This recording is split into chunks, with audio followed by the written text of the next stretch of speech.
کہ خدا مختلف طریقوں سے اپنے بندوں پر حجت کو تمام کرتا ہے۔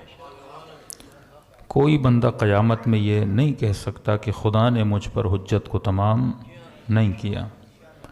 حجت ظاہری، حجت باطنی، حجت ہائے علمی، اعجاز الہی کے ذریعے سے خود ہم نے کہا کہ وجود انسان حجت تمام کرتا ہے کہ کوئی خالق ہے، کوئی رب ہے، کوئی خدا ہے، لیکن شرط یہ ہے کہ بندہ سوچے۔ جب تک غور نہیں کرے گا، فکر نہیں کرے گا، چیزوں کو دیکھے گا اور سرسری طور پر چیزوں سے گزر جائے گا۔ مثلاً آپ اپنی زندگی میں ڈیلی بیسس پہ درختوں کو دیکھتے ہیں، لیکن کتنے لوگ ہیں جنہوں نے درخت کو دیکھ کے 5 منٹ کے لیے سوچا ہو؟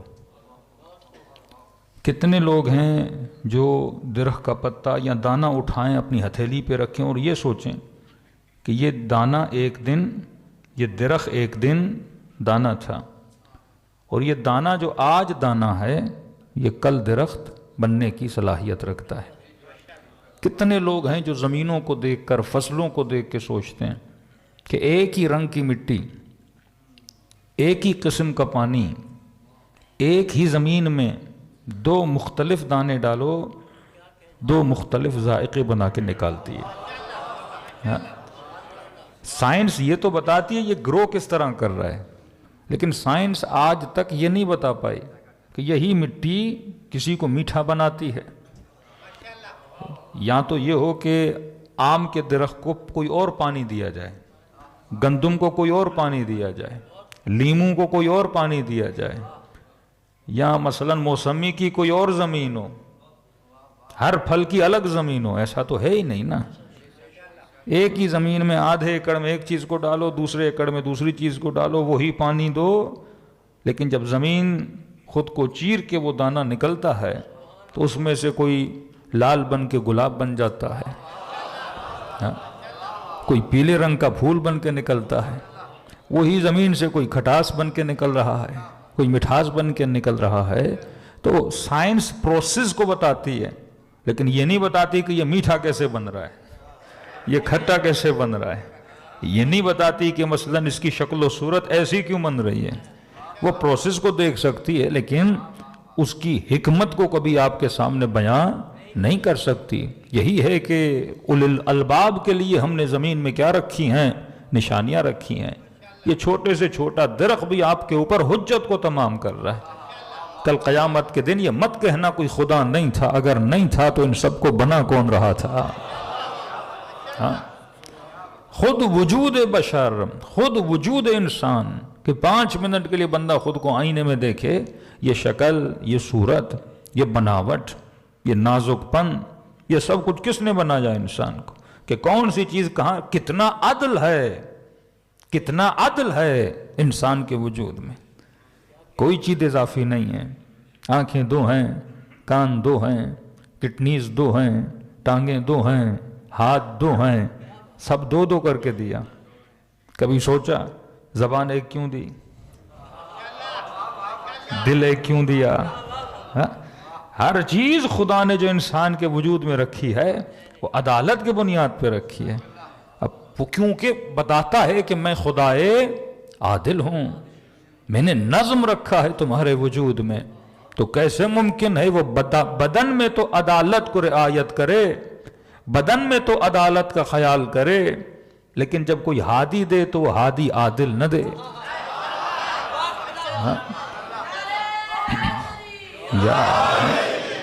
یہ نظم ہے، یہ ضبط ہے۔ کیسے ممکن ہے پروردگار عالم لوگوں کو کنفیوژن میں رکھے، جبکہ بدن کے اعتبار سے انسان کو کنفیوز نہ رکھا، کھانے پینے کے اعتبار سے انسان کو کنفیوز نہ رکھا۔ پورا کائنات جو خدا نے بنائی ہے ایک نظم کے تحت بنائی ہے۔ میں نے شاید پہلی اور دوسری مجلس میں کہا تھا کیسے ممکن ہے کہ بندے کو پتہ نہ ہو کہ ہادی کون ہے، میں نے ہدایت کیسے حاصل کرنی ہے، اور یہ بول دے کہ تمہاری مرضی، جسے چاہو اپنے آپ میں سے کیا بنا دو۔ اولی الامر منکم ہے نا، تم میں سے کوئی کیا ہوگا؟ اولی الامر ہوگا۔ یہاں چھوٹا سا محلہ، اس کی الیکشن ہو تو جھگڑے پڑ جاتے ہیں۔ آج تک ملک کا حال کیا بنا ہے سب کے سامنے، اور خدا تو اولی الامر کی باتیں کر رہا ہے۔ کیسے ممکن ہے وہ عرب جو قبیلوں میں، عشیروں میں، تعصبات میں بٹا ہوا ہے، وہ عرب ہر کسی کو اولی الامر مان لیتا؟ مطلب یہ تو جھگڑے والی بات ہو گئی نا کہ خدا فیصلہ ہمارے اوپر چھوڑے، اور تا قیامت آج تک مسلمان لڑ رہا ہے کہ اولی الامر کون ہے۔ تو خدا اس کا قصور کس کے اوپر جاتا ہے اگر تو ہمارے اوپر چھوڑ رہا ہے، جبکہ تو خود کہتا ہے خلق الانسان ضعیفا۔ بندے کو شادی بھی کرنی ہو تو پتہ نہیں لگتا کہاں کرے، یہ تو اولی الامر کی بات ہے۔ بندے کو کاروبار کرنا ہو تو کنفیوز ہے، بندہ کوئی دکان پہ ایک جوتا بھی لینے جاتا ہے تو کنفیوز ہو جاتا ہے رنگ کون سا لوں، ایک شرٹ لینے جاتا کنفیوز ہو جاتا ہے پہنوں تو کون سی پہنوں، یہ تو اولی الامر کی بات ہے نا۔ کیسے ممکن ہے؟ تو اپنی سنتوں کے خلاف کیسے چل سکتا ہے؟ آدم کو تو نے چنا، نوح کو تو نے چنا، شیش کو تو نے چنا، ابراہیم کو تو نے چنا، اسحاق کو تو نے چنا، یعقوب کو تو نے چنا، 1,01,000 کم 24,000 نبیوں کو چن رہا ہے۔ کیسے ممکن ہے اپنی سنت کو بدل دے اور کہے اب تیری مرضی جسے چاہے چنو؟ یہیں سے نظام میں جو دراڑ پیدا ہوئی، یہی مبدأ اختلاف بنا مسلمانوں میں، وہیں سے جنگیں چلی، وہیں سے قتل و غارت بنا، وہیں سے بے ادبیاں شروع ہو گئیں کہ وہ خدا کہے یہ دین جو اعلیٰ ترین دین ہے، یہ دین جو پوری دنیا میں فتح پائے گا، یہ دین جو مکمل ترین دین ہے، اس دین کی شان میں مسلمان قصیدے پڑھے، لیکن جب دیکھے تو دنیا میں سب سے زیادہ ذلیل مسلمان نظر آئے، پستیوں میں مسلمان نظر آئے، اقتصادی عنوان سے، اخلاقی عنوان سے، ہر اعتبار سے آج مسلمان پستیوں میں ہے۔ تو پھر انگریز کو حق ہے نا یہ انگلی اٹھانے پر، یہ کیسا دین تھا؟ دین جو تجھے فتح دینے کے لیے آیا تھا، جو تجھے فضیلت دینے کے لیے آیا تھا، جو اقوام عالم کے لیے رول ماڈل تھا کہ آج دنیا کو بتا سکو کہ یہ بہترین دین ہے اور اس دین میں ہم بہترین زندگی گزارتے ہیں۔ تو آج مسلمانوں کا حال بتا رہا ہے کہ ان کا ماضی اچھا نہیں تھا۔ ماضی کیسے اچھا ہوتا جب انسان اپنے فیصلے اپنی عقل کے مطابق کرے اور خداوندی عقل کو چھوڑ دے۔ ابتداء خلقت سے جھگڑا یہی تھا، ابتداء خلقت سے شیطان اور خدا کا جھگڑا کیا تھا؟ اللہ کہتا تھا میرے کینڈیڈیٹ کو مانو، شیطان کہتا تھا تیرے کینڈیڈیٹ کو نہیں مانوں گا۔ حابیل اور قابیل کا جھگڑا کس بات پہ تھا کہ اللہ نے اس کو فضیلت دی مجھے کیوں نہیں دی؟ اسی طرح نیتھے آ جائیے اولاد انبیاء میں بھی جھگڑے چلے ہیں۔ مسئلہ اسحاق اور اسماعیل کیا تھا؟ یہی مسئلہ تھا یہودیوں کا، اس کی ماں کنیز ہے لہٰذا نبوت اسے کیوں ملے گی، نبوت تو اسحاق کو ملنی چاہیے۔ کوئی نسل کا جھگڑا، اللہ کہتا میری مرضی میں جسے چاہوں نبی بناؤں، میری مرضی میں جسے چاہوں فضیلت دوں۔ ام یحسدون الناس علی ما آتاہم، لوگ حسد کرتے ہیں جو میں نے نسل ابراہیم کو عطا کیا ہے، جو میں نے فضیلتیں عطا کی ہیں، لوگ اس فضیلت پہ کیا کرتے ہیں؟ حسد کرتے۔ اللہ کہتا ہے میری مرضی ہے میں جسے چاہوں فضیلت دوں، میں جسے چاہوں اعلیٰ بناؤں۔ اب یہ آپ نیچے آتے جائیں گے وہ نسل اسماعیل میں، نسل اسحاق میں، پھر نسل حضرت اسماعیل میں جب آپ نیچے آتے ہیں وہ عدنانی اور غیر عدنانی، قریشی غیر قریشی، ہاشمی غیر ہاشمی، یہ جھگڑا چلتا ہوا آیا۔ پھر خود نسل امام حسن میں اور نسل امام حسین میں جب نیچے آتے ہیں تو نوادگان امام حسن میں کچھ ایسے ہیں جنہوں نے نوادگان امام حسین سے حسد کیا ہے۔ پھر اور نیچے آتے ہیں امام موسیٰ کاظم کے سگے بھائی حسد پہ اتر آئے کہ یہ امام یہ کیوں بنیں گے میں کیوں نہیں بنا۔ پھر اور نیچے آتے ہیں جعفر کذاب کا واقعہ پڑھتے ہیں، یہ فضیلت اللہ ان کو کیوں دے رہا ہے مجھے کیوں نہیں دے رہا۔ یعنی بشر کا شروع سے جھگڑا یہی رہا ہے۔ بنی امیہ سب سے بڑا اعتراض جو بنو ہاشم پہ کرتے تھے وہ ابن زیاد برملا کہتا تھا یہ کیسی بات ہے کہ حاکمیت خدا بنو ہاشم کو دے گا، ہم نے کیا بگاڑا ہے۔ کہ حق کے حاکمیت بنو ہاشم کو ہے، اولاد علی ابن ابی طالب کو ہے، ہمیں کیوں نہیں؟ کہ ہم عرب نہیں، کہ ہم قریش نہیں، تو یہ حق حاکمیت ہمیں کیوں نہیں دیا جاتا؟ تو خدا قرآن میں برملا جواب دیتا ہے کہ میری مرضی میں جسے چاہوں فضیلت عطا کروں.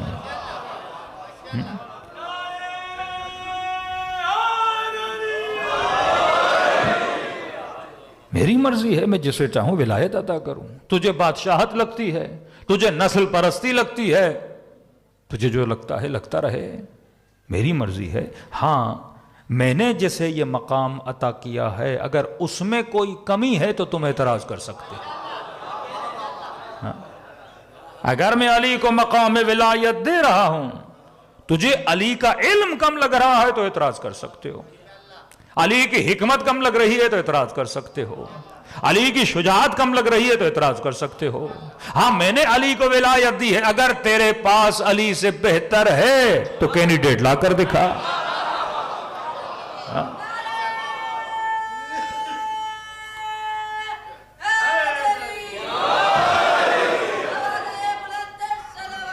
اللہم صلی علی محمد. فرق ہے شیطان میں اور درخواست خداوندی میں.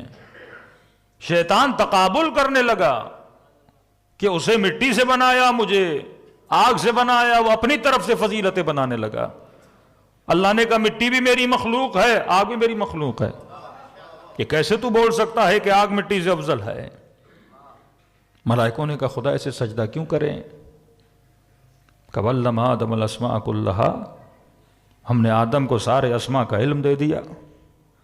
اب ملائکوں کو کہا کہ پوچھو جو آدم سے پوچھنا ہے. جب علم آدم کو دیکھا تو سب سجدہ ریز ہو گئے. دلیل بھی دے رہا ہے، میں نے اسے فضیلت دی ہے تو کس کی بنیاد پہ؟ علم کی بنیاد پہ دی ہے.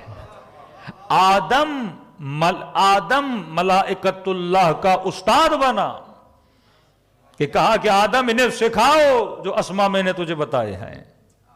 قالوا لا علم لنا الا ما علمتنا، خدا ہمارے پاس تو اتنا ہی علم ہے جو تو نے ہمیں عطا کیا ہے. جب انہوں نے علم آدم کو دیکھا تو آدم کے سامنے جھک گئے. تو پہلی بنیاد خلیفت اللہ کی یہ ہوتی ہے کہ خلیفت اللہ علم میں زیادہ ہوتا ہے. خلیفت اللہ کے بعد علم زیادہ ہوتا ہے، اتنا علم کہ ملائکۃ اللہ سے بھی زیادہ علم ہے. تو جب یہ حجت تمام کرے گا کس کے ذریعے سے؟ علم کے ذریعے سے. آدم نے ملائکوں پہ حجت کو تمام کیا علم کے ذریعے سے. اب آدم کے بعد جتنے خلیفت اللہ زمین میں آئیں گے وہ بندوں پر حجت کو تمام کریں گے کس کے ذریعے سے؟ علم کے ذریعے سے. کسی نے عرب میں یہ دعویٰ نہیں کیا جو علی ابن ابی طالب نے کیا کہ سلونی سلونی قبل ان تفقدونی.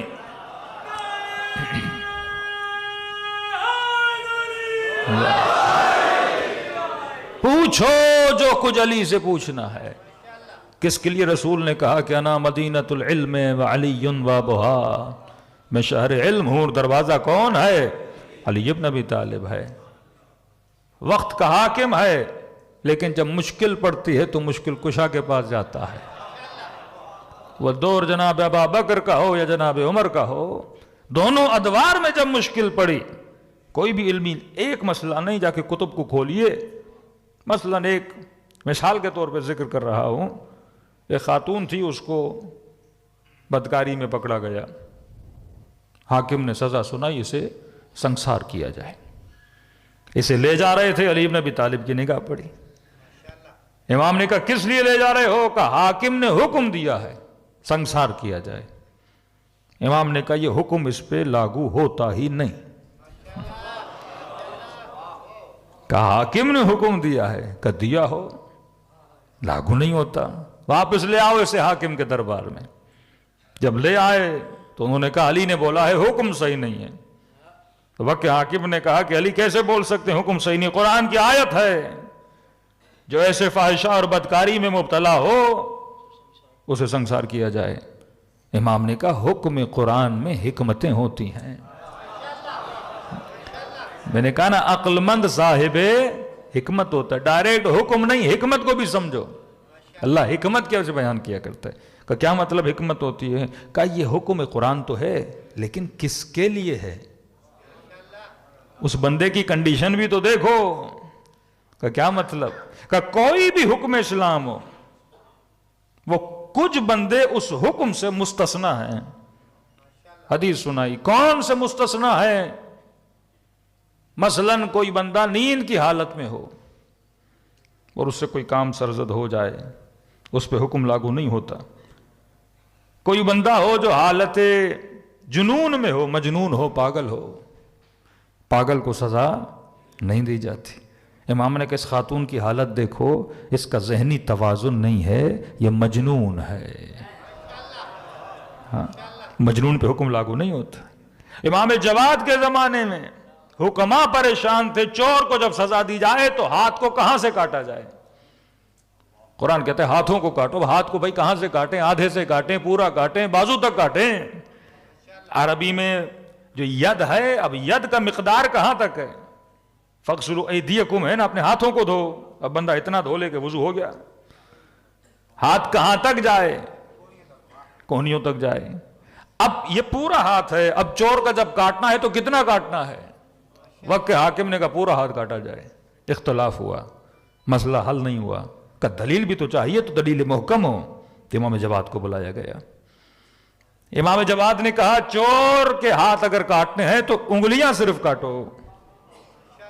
کہ کس دلیل کی بنیاد پہ؟ کہ خدا قرآن میں کہتا ہے جو مساجد ہیں وہ کس کے لیے ہیں؟ اللہ کے لیے ہیں. مساجد یعنی جو سجدگاہیں ہیں.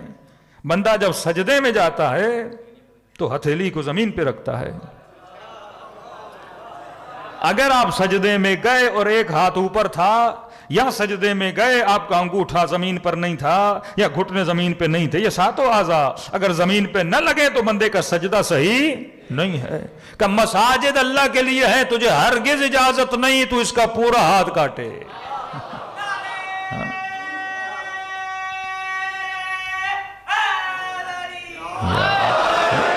تجھے اجازت ہے صرف اس کی کیا کاٹے؟ انگلیاں کاٹیں. تو خلیفت اللہ اگر بنا قرآن کے مطابق، وہ کس بنیاد پہ بنتا تھا؟ علم کے بنیاد پہ بنتا تھا. خدا حجتوں کو تمام کر رہا ہے. اب لوگ قرآن نہ پڑھیں، مفتی کی تشریح پڑھتے ہیں، اس کی اپنی ذاتی تحلیل پڑھتے ہیں. ہاں قرآن کی بعض جگہ ہیں محکم آیتیں ہر کسی کو سمجھ میں آتی ہیں، متشابہ آیت ہیں، اس میں بھی اللہ کیا کہتا ہے؟ فَاسْأَلُوا أَهْلَ الذِّكْرِ إِن كُنتُمْ لَا تَعْلَمُونَ. اگر تجھے پتہ نہیں اس سے پوچھو جو اس ذکر کا کیا ہے؟ اہل ہے. إِنَّهُ لَقُرْآنٌ كَرِيمٌ فِي كِتَابٍ مَكْنُونٍ. یہ قرآن کریم ہے اور یہ کس میں ہے؟ کتاب مکنون میں ہے. لا یمسہ الا المطہرون. اس کتاب مکنون کو کوئی مس نہیں کر سکتا سوائے مطہرون کے. اللہ ہنٹ دے رہا ہے. اب مسلمان کا کام ہے ڈھونڈے کہ مطہرون کون ہے. اب مفتی بول لے گا مطہرون وہ ہیں جو وضو کر کے قرآن پڑھیں. تو آؤ وضو کر کے اور قرآن کھولو، سمجھ میں آئے گا. ایک بندہ الف بے نہیں پڑھا، پہلے تو جا کے الف بے کا پارا پڑھے، تو قرآن تو بغیر الف بے کے پڑھا نہیں جاتا. بات تو وضو کی ہے ہی نہیں. اور کہ نہیں میں وضو کر کے آؤں گا اور قرآن پڑھوں گا اور ایسے ہی آ جائے گا. کہ یہ کتاب مکنون جو ہے، کبھی امام مبین کہتا ہے، کبھی کتاب مکنون کہتا ہے، اسے کوئی مس نہیں کر سکتا. کتاب مکنون کو جو اس کی حقیقت والی تفسیر ہے وہ تجھے کون بتائے گا؟ وہ بتائیں گے جو لا یمسہ الا المطہرون ہے. کون ہے لا یمسہ الا المطہرون؟ تو خود اشارہ کیا انما یرید اللہ لیذہب عنکم الرجس اہل البیت ویطہرکم تطہیرا. اشارہ خود دے رہا ہے. یہ وہ ہیں جن کو میں نے کیا بنایا؟ پاک و طاہر بنایا. سورہ نور میں نے اس دن سنائی، یہ مشکات ہے، یہ نور ہیں، یہ دو مصباح ہیں، حسن و حسین مراد ہیں، یہ وہ شجر مبارک ہے. اس دن سورہ مریم کا ذکر کیا تھا. آج تھوڑا سورہ مریم کے اشارے دیتے ہوئے آگے بڑھیں. اب یہ نہیں کہ خدا نے اہل بیت سے پہلے کسی کو پاک نہیں بنایا تھا. حضرت مریم کے لیے کیا کہا؟ ان اللہ اصطفیٰ کی وطہرکی واصطفیٰ کی علی النساء العالمین. میں نے آپ کو کائنات کی عورتوں کا سردار بنایا اور میں نے آپ کو کیا بنایا ہے؟ پاک بنایا ہے. مریم کو پاک بنایا ہے. کیسے ہو سکتا ہے کہ اگر مریم کو پاک بنائے پر نبی کی بیٹی کو نہ بنائے، ان کی اولاد کو نہ بنائے؟ اس کے لیے صرف یہ کہا وطہرکی، اور جب اہل بیت کی بات کی کہا یطہرکم تطہیرا. تطہیرا مفعول مطلق ہے. اگر خدا صرف یہ بولتا اے اہل بیت رسول یطہرکم، اللہ نے تم لوگوں کو پاک بنایا ہے، تو دنیا بولتی یہ مقام وہی ہے جو مریم کو عطا کیا تھا. کہا یہ بی بی مریم سے افضل ہے. ان کے لیے یہ نہیں کہا کہ ہم نے صرف تم کو پاک بنایا، ان کے لیے کہا وَيُطَّهِرَكُمْ تَطْهِيرًا. ایسا پاک بنایا ہے، آج تک کسی کو ایسا پاک نہیں بنایا نا.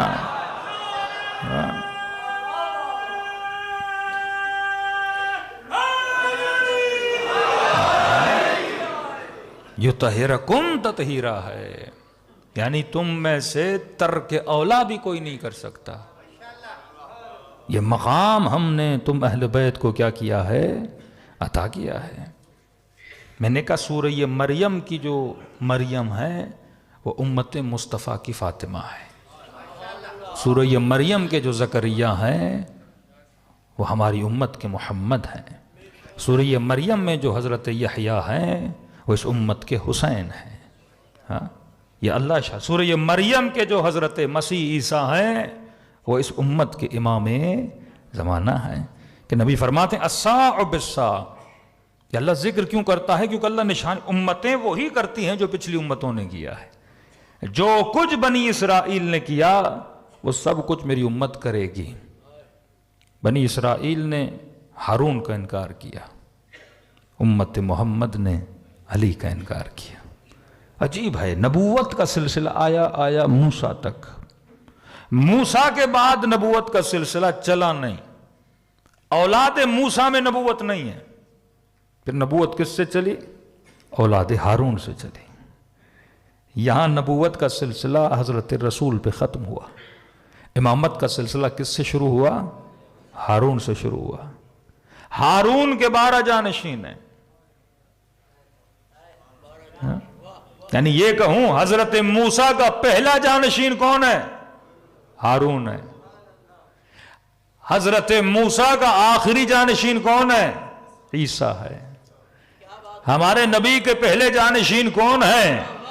علی مرتضیٰ ہے. کیا کہا؟ یا علی انت منی بمنزلت ہارون من موسیٰ. اے علی تم اس طرح ہو جیسے موسیٰ کے لیے ہارون تھا. الا انہ لا نبی بعدی. بس فرق یہ ہے میرے بعد کوئی نبی نہیں، لیکن تو ایسے ہی ہے جیسے موسیٰ کے لیے ہارون تھا. امت موسیٰ کا پہلا جانشین ہارون ہے. امت محمد کے پہلے جانشین مثل ہارون علی ابن ابی طالب ہیں. امت موسیٰ کا آخری جانشین عیسیٰ ہے جو آج بھی زندہ ہے، پردہ غیب میں موجود ہے. امت محمد کا آخری جانشین امام زمانہ جو آج بھی زندہ ہے اور پردہ غیب میں موجود ہے.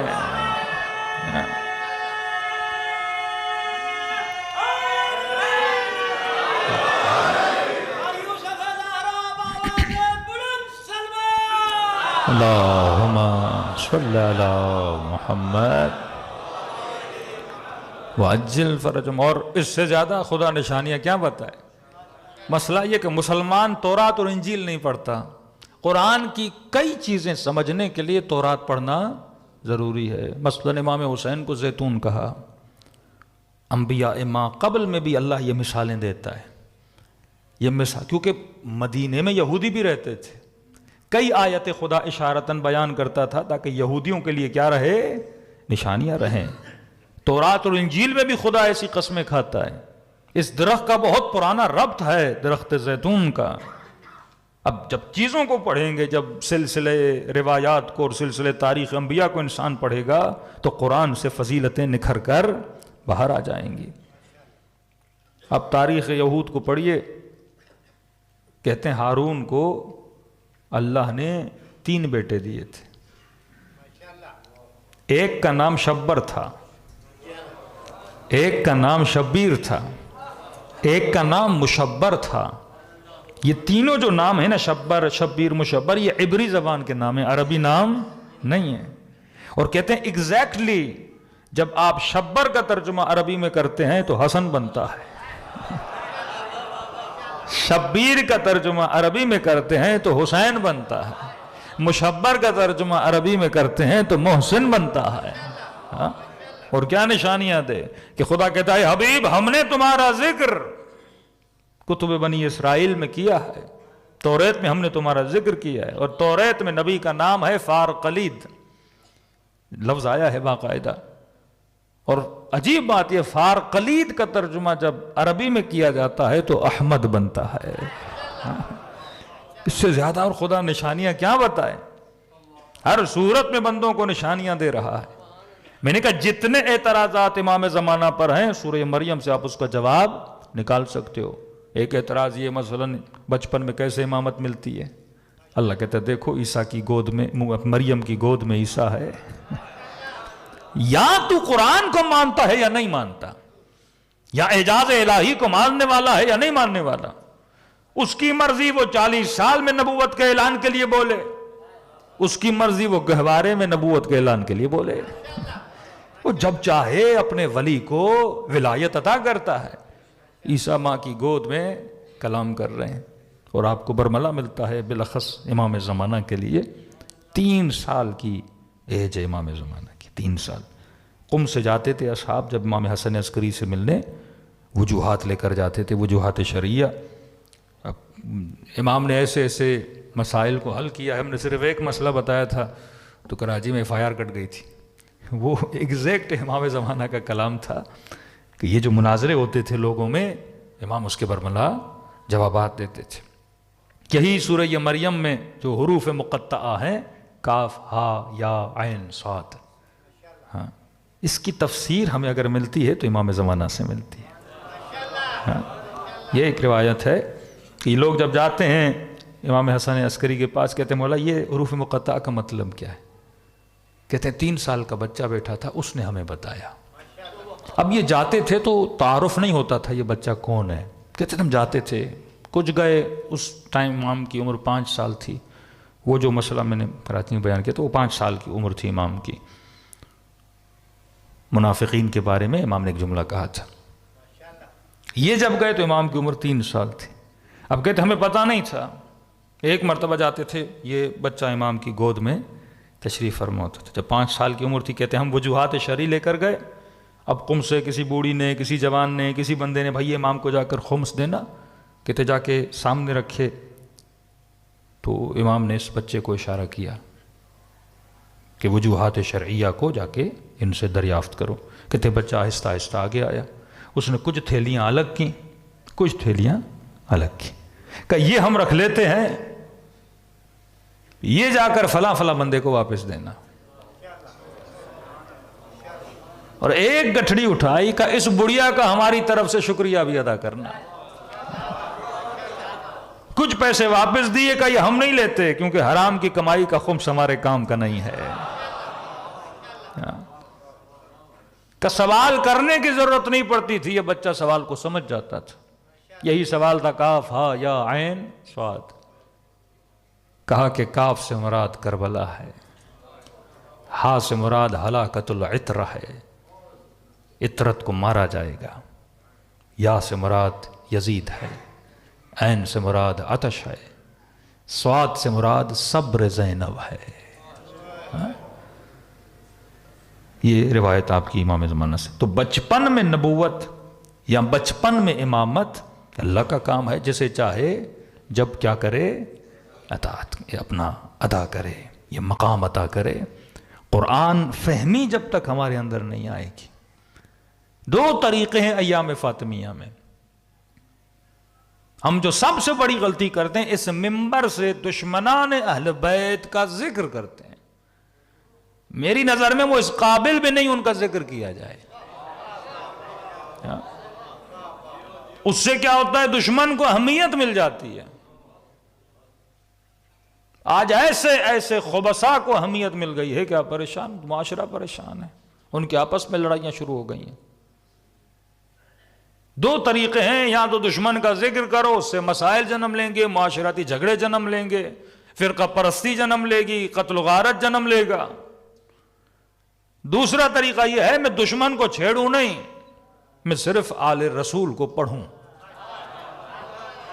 قرآن سے ان کے فضائل بیان کروں، ان کے فرامین بتاؤں لوگوں کو، ان کے فیصلے بتاؤں لوگوں کو، ان کی عبادتوں کا ذکر کروں، ان کی دعاؤں کا ذکر کروں، ان کی کرامتوں کا۔ اتنا علم ہے آل رسول کا، اور دنیا جب سنے گی نا، دیکھیے ایک مرتبہ دشمن کا ذکر کرتا ہوں، وہ ویلیو دیتے ہیں، دشمن یہاں آ جاتا ہے۔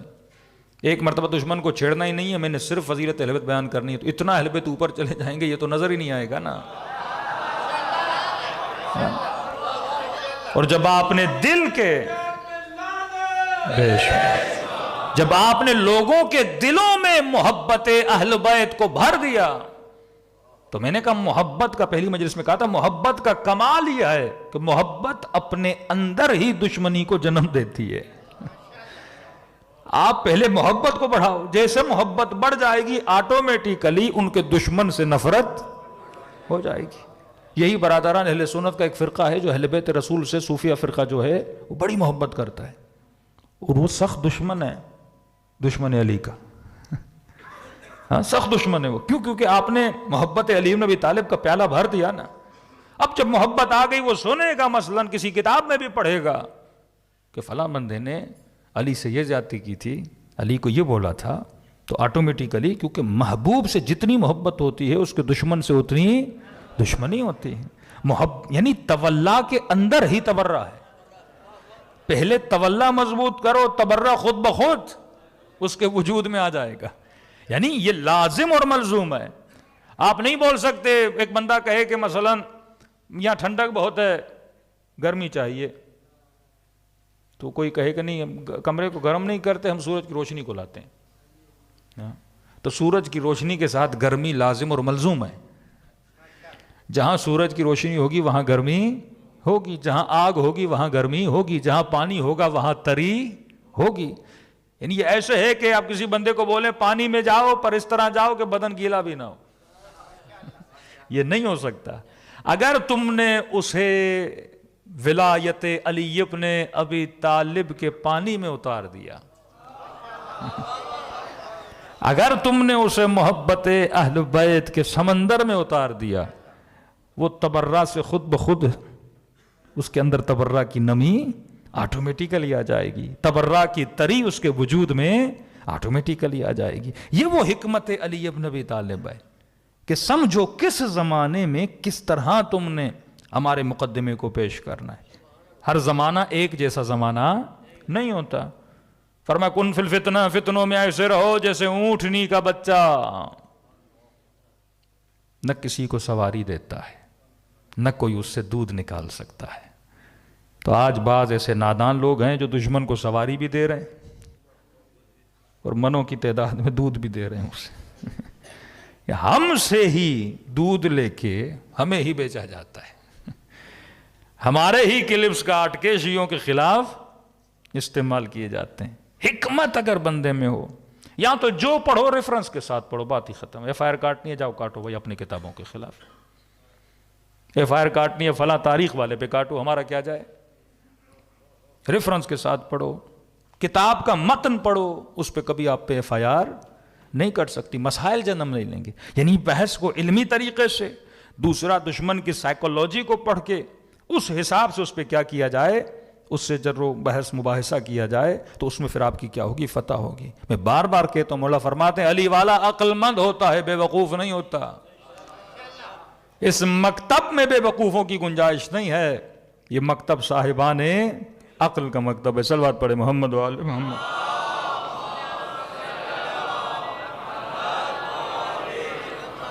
وَأَجِّلْ فَرَجَهُمْ، آج کیونکہ وقت کی کمی ہے، کل یا سورہ یہ انسان آپ واقعاً دیکھیں گے، حاکم حسکانی نے 27 طرق سے یہ بیان کیا کہ یہ جو خیرات کی یہ علی نے کی، حسن نے کی، حسین نے کی اور سیدہ فاطمہ نے کی، جس کی فضیلت میں اللہ نے یہ آیتیں نازل کی وَيُطْعِمُونَ الطَّعَامَ عَلَىٰ حُبِّهِ مِسْكِينًا وَيَتِيمًا وَأَسِيرًا۔ 27 طرق کم نہیں ہوتے، یعنی 27 طریق سے 27 راویوں سے یہ منقول ہے کہ یہ کس کی فضیلت میں ہے؟ اہل بیت رسول کی فضیلت میں۔ اور اگلی آیتیں بڑی شان والی آیتیں ہیں۔ خدا اب بتاتا ہے یہ کون ہیں آل رسول، جنت میں کس کو یہ جام پلائیں گے، اور کون ہیں جو ان کے ہاتھوں سے جام کو لیں گے۔ رسول نے صراحتاً بیان کیا کہ ابرار کون ہیں، مطہرون کون ہیں، کہا یہ مقربون ہیں جو سب سے زیادہ قریب ہیں۔ پھر کہا قریب کون ہے، قُلْ لَا أَسْأَلُكُمْ عَلَيْهِ أَجْرًا إِلَّا الْمَوَدَّةَ فِي الْقُرْبَى، یہ وہی ہیں جو میرے ساتھ قریب ہیں۔ پوچھتے تھے یا رسول اللہ قربا کون ہے، علی کے گھر کی طرف اشارہ کرتے تھے کہ یہ ہیں قربا جن کو پروردگار عالم نے یہ مقام عطا کیا ہے۔ تو عزیزو یہ زمانہ حکمتوں کا زمانہ ہے۔ جب تک ہم صاحب حکمت نہیں بنتے، فقہی مسائل میں، شرعی مسائل میں، زندگی کے مسائل میں حل نہیں ہوگا، آپ زندگی نہیں گزار سکیں گے۔ ایک عام روٹین کا مسئلہ ہے، میں نے کل غیبت پہ اس دن بات کی تھی آپ کے سامنے کہ غیبت کیا ہے، اشد من الزنا ہے نا، لیکن بعض جگہوں پہ غیبت جائز ہے۔ اسی طرح فقہی مسائل حالات کے حساب سے اپنے رنگ کو کیا کرتے ہیں، بدلتے ہیں۔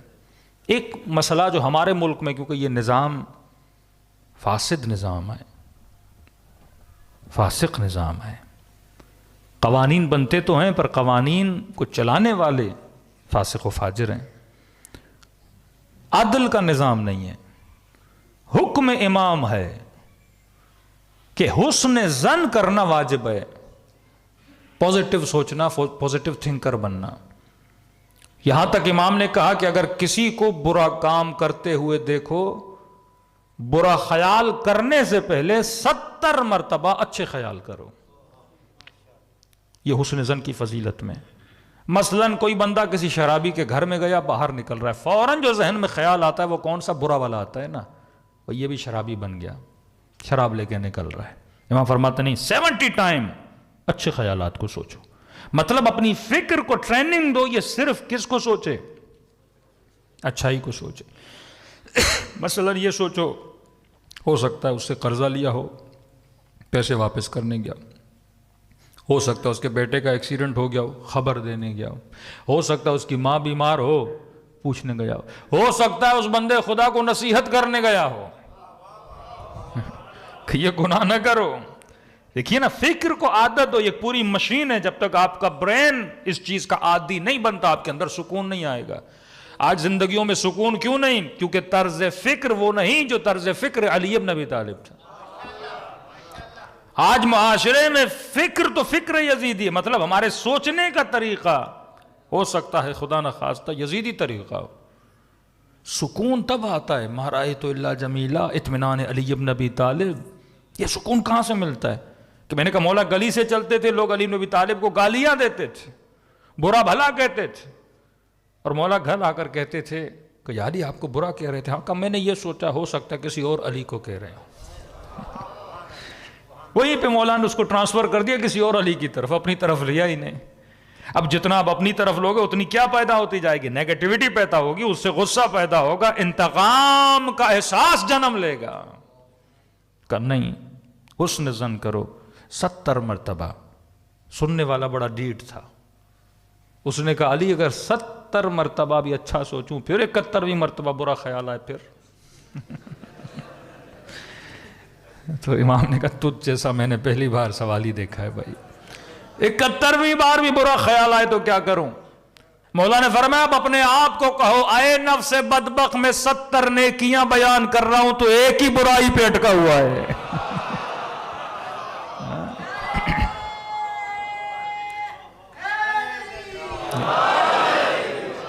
ایسے معلم، ایسے ٹیچر کون سے اور کس مکتب میں آپ کو ملیں گے؟ یہاں تو بیان نہیں کرنے دیا جاتا۔ ہم بھی تاریخی شخصیتیں لاتے، جا کے آپ تاریخ پڑھیے نا۔ آج مسلمان کو کہ نہیں یہ تاریخی روایت، آج ایک نیا ڈرامہ کر رہے ہیں، یہ تاریخی روایتیں ہیں۔ اب تو ساری تاریخ پھر آپ چٹلا دو گے.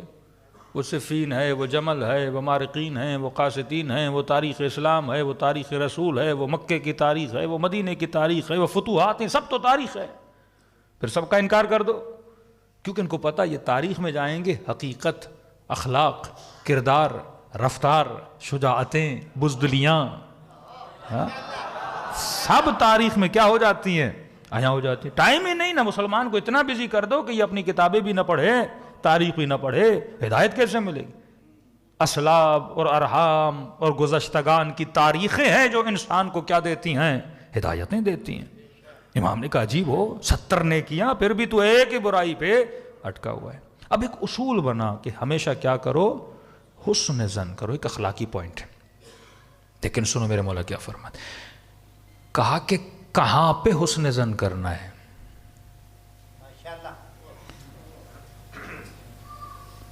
ٹائم دیکھو، وقت دیکھو، حکومتیں دیکھو، نظام دیکھو. کہا حسن ظن کرو نظام عدل میں. ہاں، نظام عدل میں. اب مجھے یہ دیکھنا پڑے گا جس حکومت میں زندگی گزار رہا ہوں یہ حکومت عدل والی ہے کہ نہیں ہے. مثال کے طور پہ جس حکومتوں میں وجہ پاکستان میں آپ رہ رہے ہیں، جھوٹ کا پلندہ،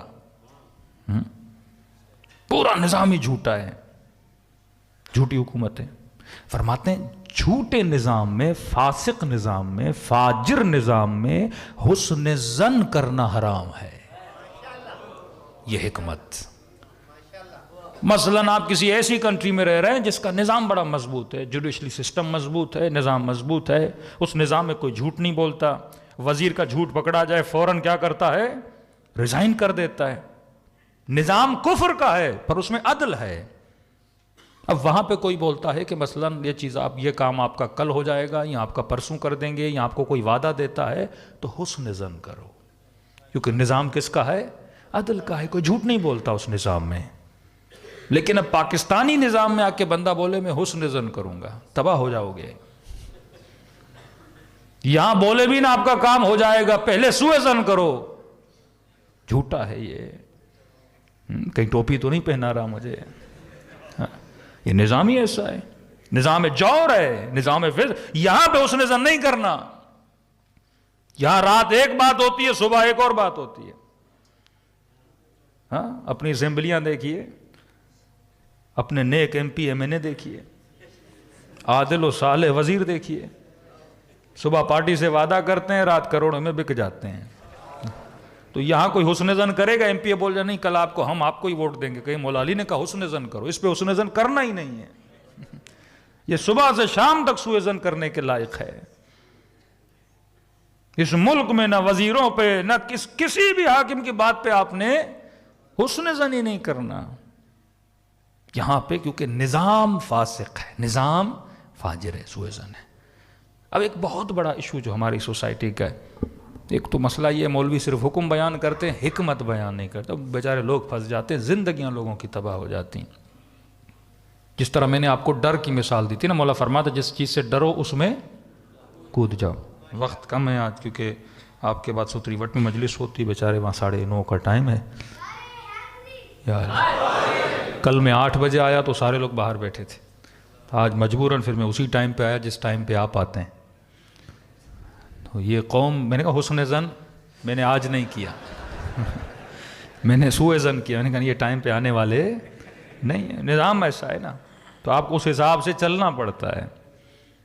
مختصر کر کے بیان کروں کیونکہ یہ مبتلا بہ مسئلہ ہے. یہاں کوئی کام نہیں ہوتا اگر رشوت نہ دی جائے. یہ ایک فقہی مسئلہ ہے. ہر قوم، ہر بندہ، ہر جوان اس میں مبتلا ہے. اب آ کے مولوی صاحب نے حدیث پڑھ دیا، راشی والمرتشی کلاہما فی النار. رشوت دینے والا، رشوت لینے والا دونوں جہنمی ہیں. اب سیدھا سادہ جوان بیچارہ حدیث سنی، کبھی میں تو نہیں دوں گا. پولیس نے کھڑا کر دیا اسے، موٹر وے پہ کھڑا ہوا ہے بیچارہ، سارا دن کھڑا ہوا ہے. وہ سوچ رہا میں تو متقی ہوں اسی لیے کھڑا ہوا ہوں. سارا نظام. میں نے کہا نہیں، سوء ظن حسن ظن یہ ہم نے ڈائریکٹ جا کے، یہ مسئلہ مبتلا بے تھا، آیت اللہ مبشر کاشانی مجتہد اعظم ہیں، قم میں عرفان اور سلوک میں بھی بہت آیت اللہ کشمیری کے شاگرد ہیں. ڈائریکٹ ہم نے ایک مجتہد سے ڈسکشن کی، قبلہ یہ حدیث ہے الراشی والمرتشی کلاہما فی النار، دونوں جانب. اب ہم رہتے پاکستان میں، وہاں تو کام چلتا ہی نہیں. اب بندہ اس روایت کو لے کے گھومتا رہے تو کوئی کام ہی نہ ہو بچوں کا. یا روڈ پہ کھڑے ہوں یا موٹر وے پہ کھڑے ہوں یا کسی آفس کے باہر بندہ کھڑا ہی کھڑا رہے. تو انہوں نے کہا حکمت کو سمجھو، یہ اس نظام میں ہے جو نظام عدل ہے. مثلاً آپ کسی ایسی کنٹری میں جاتے ہو، مثلاً ایران چلے جاتے ہو یا یورپ کی کسی ایسی کنٹری میں چلے جاتے ہو جہاں آپ کو پتا ہے ہر چیز عدل کے عدل مطلب مساوات کے مطابق، ایکوالٹی کے مطابق چلتی ہے. وزیر بھی لائن میں کھڑا ہوگا، عام بندہ بھی لائن میں کھڑا ہوگا. ہاں، اب ڈرائیونگ لائسنس آپ یو کے میں بنانے جاتے ہیں، ہر بندہ لائن میں کھڑا ہوتا ہے نا. نظام کفر کا ہے پر اس میں عدالت ہے، تھوڑی بہت مساوات تو ہے نا، سسٹمیٹک مساوات ہے، ہر بندہ کھڑا ہوا ہے. اب وہاں اگر تم پیسہ چلا کے 4 بندوں سے آگے جا رہے ہو تو کیا ہے؟ کلاہما فی النار ہے، جہنم میں بن رہے ہو. لیکن آتے ہیں پاکستان میں، اب پیرامیٹر کیا ہے کہ کب پیسہ دینا جائز ہے، یہ کلی نہیں ہے. مثال دے رہا ہوں، آپ نے محنت کر کے اردو ادب میں پی ایچ ڈی کی، آپ محنت کی، آپ نے پڑھے، آپ کو اردو آتی ہے، یا آپ کو عربی آتی ہے، آپ نے عربی میں کسی مدرسے میں یا مثلاً کسی یونیورسٹی میں ایم اے عربک ہے، اور جابس آتی ہے مثلاً او ٹی کی، عربک ٹیچر کی. آپ لائن میں کھڑے ہیں، 4 اور لڑکے بھی آپ کے ساتھ کھڑے ہیں، اور جب آپ نے ان 4 سے باتوں کی، کسی کو عربی نہیں آتی، لائن میں کھڑے ہیں. ہمارے اپنے ایک دوست تھے، بچپن کے کلاس فیلو تھے، تو جب ہم گئے اپنے گاؤں تو انہوں نے کہا بھائی آپ کو مٹھائی کھلانی. ہم نے کس چیز کی؟ کہا نوکری مل گئی. اچھا، خود ان کا شعبہ تھا انجینئرنگ میں، انہوں نے لی ہوئی تھی، ڈگری لی ہوئی تھی، بیچلر کیا ہوا تھا. تو میں نے کہا کس فیلڈ میں ملی؟ کہ عربی ٹیچر بن گیا ہوں. 17 گریڈ کی نوکری، 70-80 ہزار. میں نے کہا بھائی عربی کا الف نہیں آتا تمہیں، کیسے مل گئی؟ ڈگری کہاں سے لی تم نے؟ کہا کراچی بنوریا ٹاؤن، ایک مولوی ملا، عربی وفاق المدارس، پتہ نہیں کون سی ڈگریاں جو یہاں پاکستان میں لوکل ہے، وہ میں نے لے لی. تمہیں آتی نہیں، انٹرویو کیسے ہوا؟ کہ قائد اعظم صاحب زندہ باد. کام ہو گیا. یہ نظام ہے، آپ اس نظام میں رہ رہے ہو. آپ لائن میں کھڑے ہو، 3 بندے آپ سے آگے ایسے کھڑے ہیں جن کو الف بے بھی نہیں آتا. آپ کو پتا ہے کہ میں ان تینوں سے قابل ہوں، لیکن یہاں میرٹ کو دیکھ کے نوکری نہیں دی جا رہی، قائد اعظم کو دیکھ کے دی جا رہی ہے، نوٹ کو دیکھ کے نوکری دی جا رہی ہے، پیسے کو دیکھ کے. اس نظام میں اگر قابل ہو، اگر آپ کو 100% پتا ہے، مثلا آپ ریشو لگاؤ، آپ کا نمبر 100 ہے اور جو لائن میں کھڑا ہے کوئی 50 پہ ہے، کوئی 40 پر ہے، اب یقین ہے کہ میں قابل ہوں، یہ میرا حق ہے، میرا حق ہے، پر مجھے پیسے کی وجہ سے دیا نہیں جا رہا، تو اس صورت میں پیسہ دے کر بھی اپنا حق لینا جائز ہے. آپ کو پتا ہے میں پروموشن میں میری لیاقت ہے، پروموشن ہونا چاہیے. مثلا میں نے 17 ایئر سرو کیا، ایک بندہ آیا ہے 10 ایئر سرو کر کے پیسے دے کے آگے جا رہا ہے، اور وہ برملا بول رہے ہیں 10 لاکھ وہ دے رہا ہے، آپ بھی دو تو آپ کو دے دیں گے. اب یہاں کہ نہیں، کلاہما فی النار، میں نہیں دوں گا. یہاں یہ پھر قومیں تباہ ہو جاتی ہیں، ہمارے بچے پیچھے رہ جاتے ہیں، نوکریاں نہیں ملتی اس سسٹم میں، اور گھر آ کے کہتے ہم نے مولا کے فرمان کے مطابق یہ کام کیا ہے. فرمان سمجھو، مولا ایک طرف آپ کو ملتا ہے، مولا اسے بولتے ہیں کہ تو نے ہمارے دشمن کو کرائے پہ اونٹ دیے، کیوں دیے؟ کہ مولا کیوں؟ کہ اونٹ دشمن کو دیے تھے. چلو کا مولا میں آپ اس سے محبت نہیں کرتا، میرا تو کام ہے گاڑی کرائے پہ دینا یا اونٹ کرائے پہ دینا، میں نے دے دیا. کہ نہیں، مسئلہ کرائے پہ دینے کا نہیں ہے، مسئلہ یہ ہے جب تک تیرے اونٹ واپس نہیں آئے تھے تو دعا کر رہا تھا کہ صحیح سالم آئے. مطلب جو اس کا سوار ہے دعا اس کی خدمت میں بھی تو جا رہی ہے نا. اونٹ وہ لے کر گیا ہے تو ہمارے دشمن کے لیے دعا کر رہا ہے کہ صحیح سالم واپس آئے. تو کیسا علی کا چاہنے والا ہے جو دشمن کو دعائیں دے رہا ہے. ایک طرف یہ, دوسری طرف وہ جو ہارون الرشید کی دربار میں کام کرتا تھا. امام نے کہا تجھے اجازت ہے؟ پوچھا مولا ظالم ہے, فاسق ہے, قاتل ہے, کام کر سکتا ہوں اس کے پاس؟ کہ ایک شرط پر. میں نے کہا نا الاعمال بالنیہ, اللہ نیت کو دیکھتا. کسی کا حق نہ مارو, اپنا حق ہے تو اسے لو, اس کے پیچھے نہ ہٹو. سیدہ کا حق تھا تو مسجد میں جا کے حق مانگنے گئے, کہ حق سے پیچھے نہ ہٹو. لیکن شریعت کے دائرے میں کرپشن نہ کرو. یہ دیکھو واقعاً میرا حق بنتا ہے کہ نہیں بنتا. ہاں کہیں پر 98-100 کا فرق ہوتا ہے, وہاں احتیاط کرو. لیکن دیکھ رہے ہو میری قابلٹی ہے, میرا میرٹ ہے, 100% میں اس چیز کے قابل ہوں, لیکن پیسے کی وجہ سے, سفارش کی وجہ سے مجھے پیچھے رکھا جا رہا ہے. وہاں پہ اپنے حق لینے کی کیا ہے؟ اجازت ہے. جس طرح اس کو اجازت دی ہارون کے دربار میں, کہ ایک شرط پہ کام کر سکتے ہو. مولا کس شرط پہ؟ کہ اس شرط پہ اس ظالم کے پاس رہ کر نوکری کر سکتے ہو, اور وہ تنخواہ تیرے لیے حلال ہے کہ جب بھی تیرے پاس کوئی آل محمد کا چاہنے والا آئے اس کا کام سب سے پہلے کرنا. ہاں دیکھیے یہاں پہ امام نے میرٹ کو توڑا کہ نہیں. مطلب 4 لوگ لائن میں کھڑے ہیں, پہلے کام کس کا کرنا؟ ہمارا چاہنے والا ہو. کیونکہ یہ ولایت اہل بیت کے اعتبار سے, ایمان کے اعتبار سے ان تینوں سے کیا ہو جاتے ہیں؟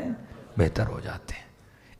اس نیت ہو کہ میں صرف اس لیے آیا ہوں تاکہ مومنوں کا کام سب سے پہلے کروں, نیک لوگوں کا کام سب سے پہلے کروں, تو پھر اس نظام میں ظلم میں رہتے ہوئے بھی آپ کیا کر سکتے ہو؟ مومنین کی مدد کر سکتے ہو. بعض ایسے مولوی پیدا ہوئے, نظام میں ظلم ہے, اس نظام میں بھائی سارا سب کو نکال دو گے اس نظام سے تو پھر قوم کا کیا ہوگا؟ یہ نظام طاغوت ہے, آپ اس میں کام نہیں کر سکتے. یہی نظام ہے. یا اس قوم میں اتنا شعور پیدا کرو کہ کمپلیٹلی نظام کو بدلا جائے. لیکن جب تک چل رہا ہے ہمارے بچوں کا فیوچر وابستہ ہے. اس نظام میں رہتے ہوئے, کسی کا حق نہ مارتے ہوئے اور اپنا حق نہ چھوڑتے ہوئے, ہم نے اس نظام میں کیا کرنی ہے؟ ترقی کرنی ہے. ہاں اگر کمیشن کی بچوں کو تیاری کرواؤ, کسی کو ڈی ایس پی بناؤ, کسی کو ایس پی بناؤ, اس نظام میں جا کے پھر عدالت علی کو کیا کرو؟ نافذ کرو. کہ فرمائے شیعو کونوا لنا زینا ولا تکونوا لنا شینا, ہمارے لیے باعث زینت بننا. مطلب علی کا چاہنے والا کسی بازار سے گزرے نا تو لوگوں کی انگلیوں پر ہو کہ بھائی کسی کی دکان سے اگر مال لینا ہے تو اس کی دکان سے لینا, یہ بندہ عادل ہے. شرافت زد عام ہو, تمہاری تقوی لوگوں کی زبانوں پر ہو, تمہارا حیا لوگوں کی زبانوں پر ہو. ایک شیعہ لڑکی جب یونیورسٹیاں کالج میں جائے سب کو پتا ہو, نامحرم جرت نہ کرے اس سے کلام کرنے کی, پتا ہو ایک عفیف خاتون ہے. ہر لڑکی تو بات کر سکتی ہے لیکن یہ لڑکی بات نہیں کرتی. ایک شیعہ جوان جب کہیں پر جائے, یعنی لوگوں کی زبانوں پر تیرا نام ہو, شریعت کے اعتبار سے, دین کے اعتبار سے, صداقت کے اعتبار سے, سخاوت کے اعتبار سے, کردار کے اعتبار سے, رفتار کے اعتبار سے. مولا فرماتے پھر علی کے لیے باعث زینت بنو گے. لوگ بولیں جب علی کا شیعہ ایسا ہے تو اس کا مولا علی کیسا ہوگا. تجھے دیکھ کر ہماری ڈیفرنٹ بنو نا. آج مسئلہ کیا, صرف نام سے پتا چلتا ہے بندہ شیعہ ہے, ایک کام سے پتا چلے نا بندہ شیعہ ہے. ہاں واقعاً ایسا ہے کہ نہیں ہے؟ نام, بھائی آپ کا نام کیا ہے؟ غلام علی. ہم کہتے ہیں بھائی مومن ہے. آپ کا نام کیا ہے؟ پتہ نہیں, کوئی اور نام ہوگا, کہیں گے نہیں تھوڑا اپنا نہیں لگ رہا, دوسری سائٹ والا لگ رہا ہے. نام سے کیوں پتا چلے؟ کام سے پتا چلے نا, اس کے کاروبار کے طریقے سے پتا چلے نا. نام میں ہم سب فرقوں میں بٹ جاتے ہیں پر کام میں ہم سب ایک جیسے ہیں. نام ہوگا تو ہاں یہ شیعہ ہے, نام ہوگا یہ بریلوی ہے, نام ہوگا یہ وہابی ہے, نام ہوگا یہ کرسچن ہے, نام ہوگا یہ ہندو ہے.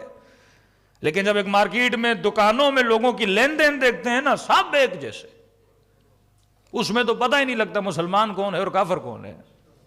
ہر چیز ہمارے کاروبار میں کیا ہو جاتی ہے؟ جائز ہو جاتی ہے۔ مولا فرماتے ہیں نہیں، کام سے پتہ چلے بندہ علی والا ہے، کردار سے پتہ چلے، نگاہوں سے پتہ چلے، زبان کی صداقت سے پتہ چلے، زینن لنا، ہمارے لیے باعث زینت بنو۔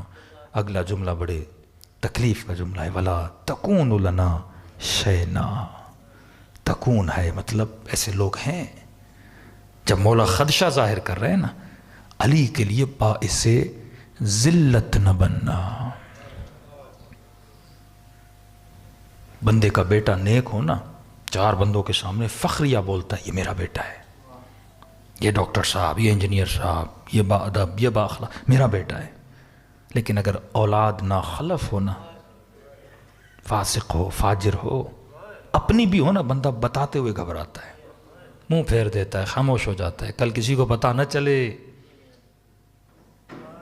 یہ میرا بیٹا ہے۔ مولا فرماتے ہیں علی کے لیے باعث ذلت نہ بننا، قیامت کے دن جب لایا جائے علی کو شرمندہ نہ کرنا۔ علی منابر من نور، سلمان بن کے آنا کہ علی بتائے خدا کو کہ یہ تھا میرا شیعہ۔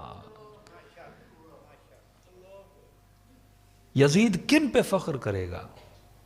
ابن سعد پہ،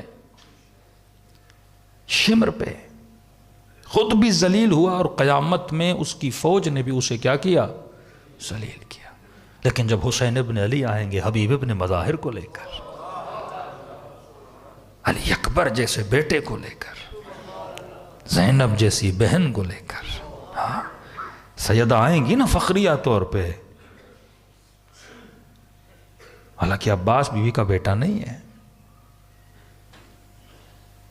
لیکن روایات پہ ملتا ہے محشر میں کہیں گی ولدی عباس، میرا بیٹا عباس۔ اتنا قریب ہو جاتے ہیں کہ کہتے سلمان و منا اہل البیت، ہم میں سے ہے یہ۔ جنات عدن، جنت عدن میں وہی جائیں گے نبی، امام، شہید۔ اس جنت میں عام بندہ نہیں جا سکتا کتنا بھی نیک ہو، لیکن جن کے لیے بولا نا منا اہل البیت، وہ جنت عدن میں جاتے ہیں۔ وہاں پر بھی تو بندہ، جیسے آپ تصور کریں مشہد میں حرم امام رضا، آدمی کوشش کرتا ہے میرا گھر کہاں ہو، اگر لینا بھی ہو حرم کے قریب ہو۔ وہاں پر بھی یہی ہے، ایک محلہ ہوگا جہاں پہ صرف انبیاء، اولیاء اور شہداء رہیں گے نا۔ اب ان کے اطراف میں بندہ چاہے گا خدا جنت میں جگہ بھی دی ہے لیکن علی کے گھر کے قریب دے نا۔ ہاں یہ مقامات تب ملتے ہیں جب یہ نیت ہو کہ میں پوری زندگی ایسے گزاروں تاکہ اہل بیت کے لیے باعث زینت، تب معاشروں میں انقلاب آتا ہے۔ آج واللہ وہ کردار، وہ رفتار نہیں ہے۔ آج 10 لڑکیاں کسی کلاس میں پڑھتی ہیں تو پتہ ہی نہیں لگتا شیعہ کون ہے، غیر شیعہ کون ہے۔ آج حجاب سے پتہ نہیں لگتا واقعاً سیدہ زینب کی ماننے والی کون ہے۔ آج جوانوں کی غیرت بتائے کہ علوی غیرت ہوتی ہے، بچیوں میں حیاء زینب نظر آئے۔ آج سب سے بڑی سازش جو دشمن کر رہا ہے وہ آپ کی جوانوں کی غیرت کو لوٹ رہا ہے اور خواتین کے حیا کو چوری کر رہا ہے۔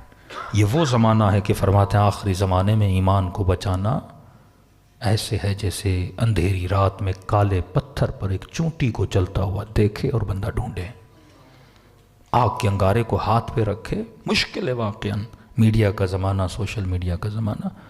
شکر خدا بجا لائیں کہ اللہ نے مجلس حسین نصیب کیا ہے، جہاں سے یہ تھوڑا بہت ہدایت کا نور اور غفلتیں ان مجالس سے دور ہوتی ہیں۔ دلوں کو کربلا لے کر چلیں، سلام کریں نزوات مقدسہ پہ کہ جنہوں نے دین خدا کے لیے اپنا سب کچھ قربان کیا۔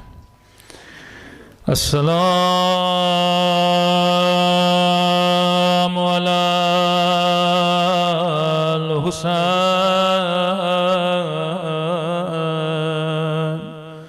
وعلی علی ابن الحسین وعلی اولاد وعلی اصحاب سب مل کے السلام علی الحسین و علی علی ابن و علی اولاد الحسین و علی الصحابہ میرا سلام زینب کی لٹی ہوئی چادر پہ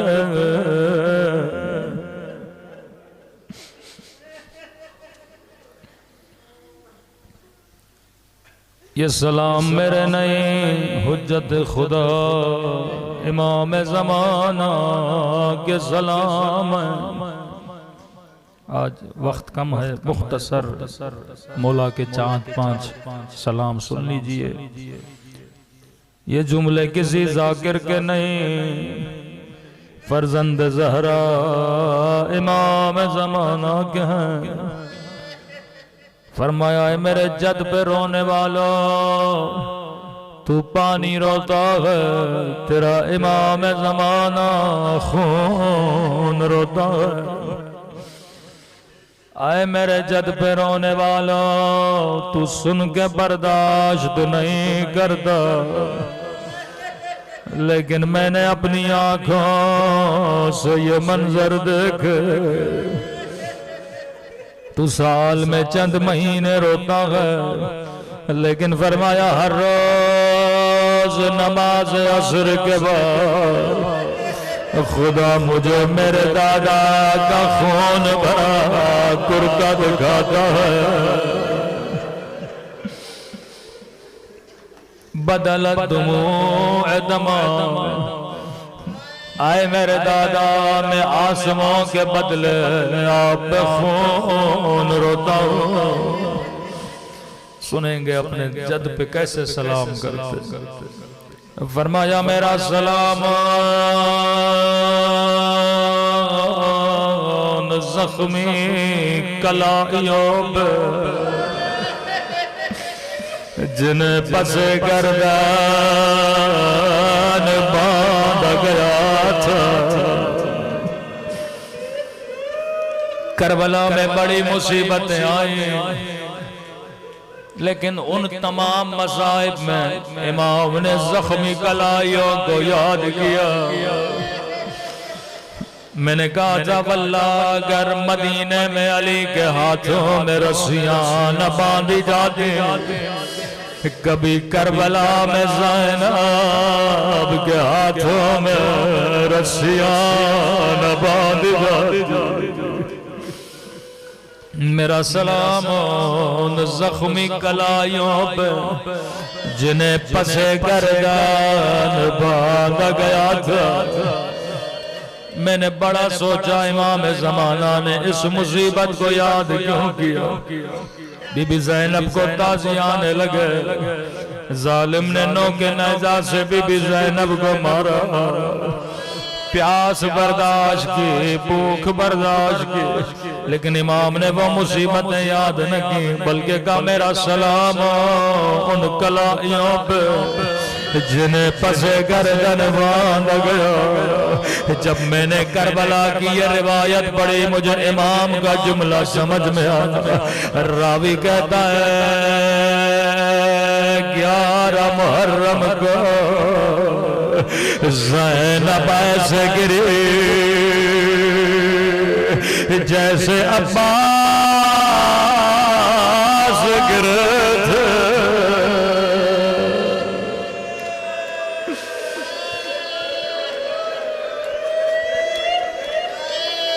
شاید کوئی مجمع سے کہے مولانا بی بی زینب کے تو بازو سلامت تھے، عباس کے بازو سلامت نہیں تھے، بھلا بی بی زینب عباس کی طرح کیسے گری؟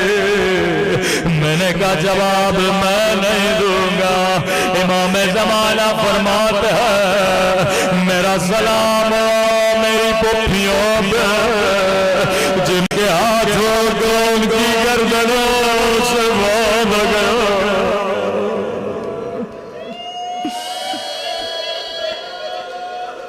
میرا سلام ان زخمی کلائیوں پہ جنہیں پس گردن باندھ گیا. اگلا سلام اس سے بھی درد بھرا سلام. فرمایا میرا سلام ان ننے سے رخساروں پہ. میں نے کہا اگر کربلا میں تماچا لگا ابتدا مدینے سے ہوئی تھی. میرا سلام ان ننے سے رخساروں پہ جن کا رنگ بدلتا رہا.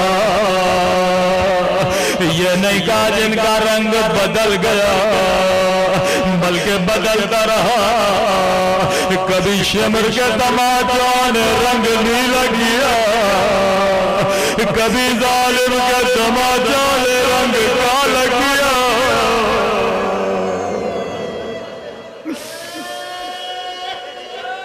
میرا سلام ان زخمی کلائیوں پہ جنہیں پس گردن باندھ گیا. میرا سلام ان ننے سے رخساروں پہ جن کا رنگ بدلتا رہا. اگلا سلام بڑا درد بھرا سلام.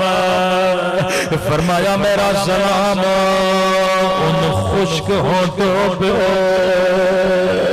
جن پہ ظالم چھڑی مارتا رہا. میں کہوں گا امام زمانہ آپ کو وہ ہوٹ یاد ہے. مولا ایک سلام میں بھی کرنا چاہوں گا. میرا سلام ان ننھی سی آنکھوں پہ جو یہ منظر دیکھ رہے تھے.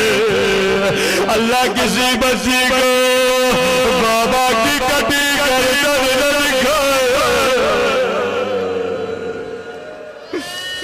اللہ کسی بچی کو بابا کے زخمی